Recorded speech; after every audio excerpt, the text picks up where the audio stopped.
So the important thing from this session or from this episode is to just know that there is help out there, certainly locally. Yes. There are lots of online resources. But more importantly, the national hotline for suicide prevention and for crisis intervention is 988. Welcome back to another episode of Beyond the Bedside with Betty Long and Rebecca Czarkowski, my partner in crime. We are here to talk about a little bit more serious topic than we have in the past. With all that's going on in the world and all of the work that we do with our patients all over the country, I think that I wanted to talk about behavioral health. More importantly, or more specifically, we've had a couple cases of late, unfortunately, that were patients who were thinking about hurting themselves, thinking about suicide, and thanks to their relationship with their nurse, we were able to get them the help they needed. We deal with a lot of clinical cases. Our nurses Absolutely. support patients all over the country, mostly with medical issues, but oftentimes it's also behavioral health issues as well. We are advocates. We are navigating the health system, and certainly behavioral health is a black hole, more so than medical. We're coordinating care. We're establishing relationships, and I think that in this topic particularly is very important because of the relationships that our nurses develop with their patients, thanks to the model that we've created, really lends itself to success when crunch time comes. And we've had two cases of late that kind of highlighted the importance of the trusting relationship that our nurses develop. One was a gentleman who was being bullied at work. And you don't think about No, you don't, but it happens more than you think. And this was a building trades patient, so even less likely, even less right? likely, You think less. right?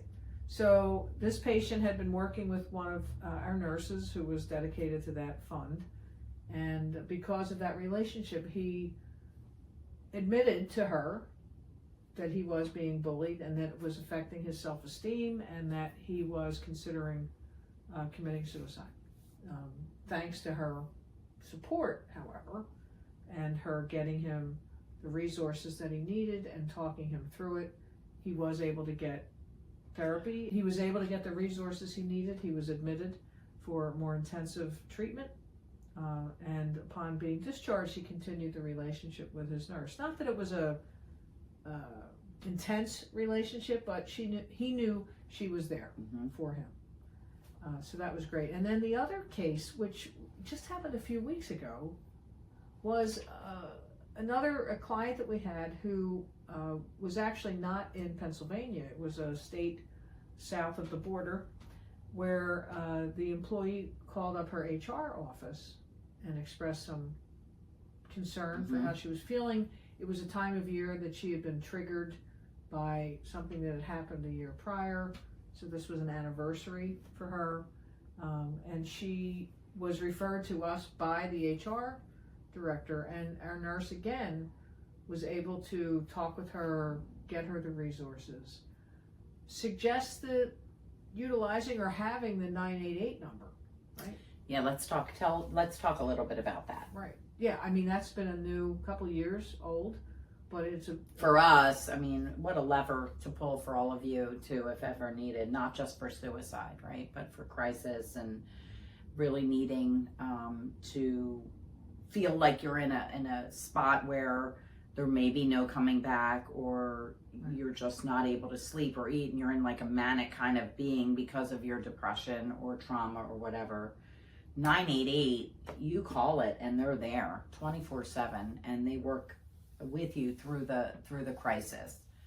And I feel like internally here, since 988 has come to life, we remain, of course, on the line, but it has been a game changer for, I believe, people having success stories and happy endings. Right, and I think that this was yet another success story, but because of the ability of the nurse to identify what was going on and the trust that the employee / patient had in the nurse, who was then able to stay on the line, call 988, talk through, get some resources that were local to her where she was located. So that was really it. But part of our, I guess, secret sauce is knowing, right? We're nurses. We are all experienced nurses. We all have, what did we have, an average 24 years of experience on our team of each person.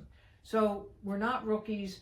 We know how the system works, and we try to keep up on things that are helpful to patients that you may not know, right? I don't know how many people know that 988 is the national hotline for suicide and for crisis intervention.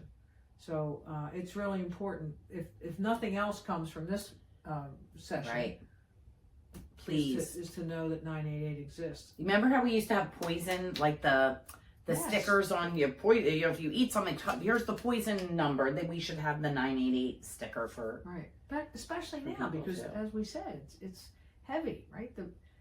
It's the time of year, it's the weather, it's the world, it's the war, it's a lot of stuff is happening, right? And people's the infrastructure of our country, especially when it comes to health, is not in its finer state.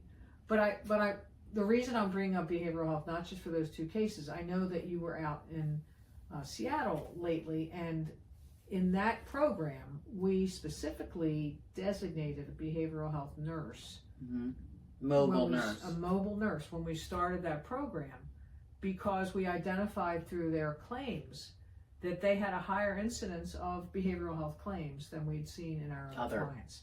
So talk about what it was interesting, because we've been there over 6 years. We closed our 6th year. We're in our 7th year in this program. We started the program when we launched it, identifying, unlike anything we've ever done on the East Coast, we were going to hire a mobile care coordinator, behavioral health nurse. And so for those of you who understand, I guess, our program and what we offer, we are nurse advocates. And part of our organization focuses on being mobile nurse advocates, to be with a patient when they need it, not telephonically. And so over the course of the 6 years, we've had 2 different nurses that have been providing that support for this pretty large number of referrals that we get every year. And the goal is to, first and foremost, listen and make sure that they're safe. That is the priority. But then it's also to listen and understand what they think they need, what they want, what that would look like, the gender, the location, the hours, telephonic, in-person, psychiatry versus psychology versus therapy versus group. You know, you can kind of get the vibe. And so one of the questions, we've had good success apparently at this program, supporting these behavioral health members so that they can get to the care that they need when they need it. And one of the questions that the client had asked me was, what are you doing that you're having such a positive impact? And there is nothing special to what we do. Yes, there is. Except there is. We listen. I mean, the first thing you have to do is listen. That is special. Yeah, it isn't a task-driven thing. What's right for you isn't going to be right for me. My needs are not your needs. And that's different than clinical care when you're talking about a cardiologist. I mean, you might have a preference. Or a diagnosis. Like congestive heart failure. Okay. Correct. It's so broad. But in behavioral health and drug and alcohol space, that's what makes it more important to identify the right tools and resources, and what is going to work for this human being is not necessarily going to work for anyone else. And so I think, like with all of our programs, I feel like that's the biggest piece, is what does a patient understand, or what does someone going through a behavioral health crisis understand about their moment in crisis, but also do they have the capacity to look downfield to see that their son will come out again, or that do they understand the commitment that they're going to have to make to feeling better? I think that's a really big thing. And so in this particular program where Sam, who is our nurse there, that is, I think, one of what separates him from all the rest is that he really does understand how long the work that needs to be put in, and also what percentage of people aren't successful with the first therapist or the first psychiatrist, because it is when you knock down everything and you get to the most vulnerable part of your being, I would think that the behavioral health component is your most vulnerable piece, because you're where you are. You weren't born where you are. It happened through life, through things happening to us, through relationships and experiences and traumas. And so you're not going to undo that in a couple sessions. No, but I think what also, when you say he listens, or our behavioral health, because we have other folks on the East Coast Yes. that also have behavioral health background, but he also knows the resources because he's worked in behavioral health. So Yes. he's can go on an accompaniment, or he can visit them in the hospital. So being able to see who you're working with is a big difference, because a lot of the resources that are offered to employees at times are telephonic or virtual, and you don't really get a feel for somebody. But when somebody comes into the room, whether it's Sam or another nurse, you really do feel like they care, right? And then he is listening. Yeah. Yes. So when the trustee was asking you what is it that you're doing here at the program, The same thing we do in any other part of program. So if we're clinical in the acute space, or in the chronic, or with diabetics, whatever it is, the first thing is to develop trust. And the way to do that is, I hate to keep saying it, but to really listen, to speak straight. I mean, it doesn't mean you listen and you don't give your feedback or insights, or, I think we're pretty real with people. But it's not just, it's listening and coming back. It's not just listening and saying, I'll give you a call next week, and then don't call next week, and it might be the following week. It's having a phone number to call as the patient, and actually maybe have to leave a voicemail for with other patients, but it's not a press 1 for this, press 4 for that, which feels very parochial or institutional almost, right? Where, hey, it's Sam, leave me a message and I'm going to call you back. And you can just say, Sam, can you give me a call? And from the relationship, he's going to call. So the other thing that I know Sam, and before him Stephen, can do and will do, if they get a sense of somebody being too overwhelmed, even to set up their medication drawer or medication cabinet, because sometimes when you're in crisis or dealing with a mental health issue, you can't. That's even overwhelming. focus, Yeah. Right. And that's the key to being well, right? You can't miss your bet. Like, that's important to your. And it's a personal thing, right? It's somebody, you're allowing somebody into your house and allowing them to make sure you're taking the right medications. And if they have questions about them, they can ask the and questions get an answer. too. But I it's not that. Sure, Sam's got behavioral health training, and we have a dedicated nurse, but we also have nurses throughout our programs that are dealing with. I was gonna say, like, heavy, we're kind of carving out this program, but I feel like every engagement that we have, not everyone, but most, there is a component of behavioral health, whether it's acceptance, whether it's being open to vulnerability, to saying you need help. That's a huge thing.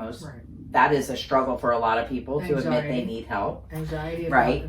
All the things that we hear about, and then there's this world, right? My job, my rent, my kids, all the things that contribute to behavioral health or mental health.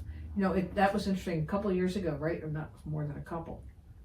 It used to be called mental health, and now it's behavioral health. We are moving in the right direction, right? Because of the emphasis on behavior. It's not that somebody's mental. Right, which is interesting. Just for somebody who likes words. A wordsmith. Yeah, I think that the other thing I shared with you is that coincidentally, when I was driving one of my family members, a young, in her early 30s, home this weekend, she shared that for the first time ever in her life, she is experiencing depression. And nothing has changed in her life. There hasn't been a big event in her life, but she feels like between the horrible winter we had here in Philadelphia, which is true, but also the landscape of the world right now is creating this feeling for her of not having control over anything. And like, why am I doing this? Why am I living my life when you're telling me next week I might not even be able to get gas to get to work? Like it goes that deep into her headspace. And I thought, 30, like she's so young, and to recognize the first time in her life, which is great. I'm happy about that. Right. But it made me feel like this is an important conversation, because if somebody who's never experienced depression, imagine what people who live in a space of anxiety, fear, depression, where you're like paralyzed, and then you add all these layers, like in COVID, where we added those layers. And you saw right away, it became a crisis on so many levels for yourself as an adult. How are you going to help your children? The school, the work, the uncertainty of overall well-being and health in the country. But it's not to say that right now, I understand it's a fragile world, but it's not COVID. It's not people shut down. It's not the fear of the virus. I mean, I know that started probably our slide, and now we're there in a war that nobody really supports, so it's scary. It does feel a little like that though, with the behavioral health, like people's feeling of sadness or fear. Maybe it's fear. Is it fear? Okay. Maybe it's fear. I mean, my sense is heaviness. People feel heavy. Yeah, she said thick. I guess that's thick. The same, right? Same heavy. Thing. She thick. feels thick. Yeah. Thick. Well, look, we advocate for talking all the time, whether it's to your friend or to a therapist if you're in therapy, to your family, to your spouse, your partner. And the truth is, to your point, to be vulnerable and to be honest, because sometimes that's scary. Yes. Right? Yeah. To think that you don't have it all together, that you might be. When you say that, I think of how many people in my personal life I speak to, and they tell me like horrific story or like some trauma or something and I'll say, "Oh, did you ever talk to anyone about that?" And they'll say, "No, I really should." And it's like 20 years later, I'm like, "Yeah, you think like it's still with you." So yes, I think people are really I am to let myself even feel like there might be just a shot of me not feeling like I'm firing on all cylinders. Right, yeah, sure. Yeah. So the important thing from this session or from this episode is to just know that there is help out there. Certainly locally, there are lots of online resources. But more importantly, the national hotline for suicide prevention and for crisis intervention is 988. Okay. Good talk. Nice talk. Good talk. Good talk. Talk to you soon. We'll see you next time on Beyond the Bedside. What was that? Coffee talk? Coffee talk. Coffee talk. Yeah. Bye. Bye.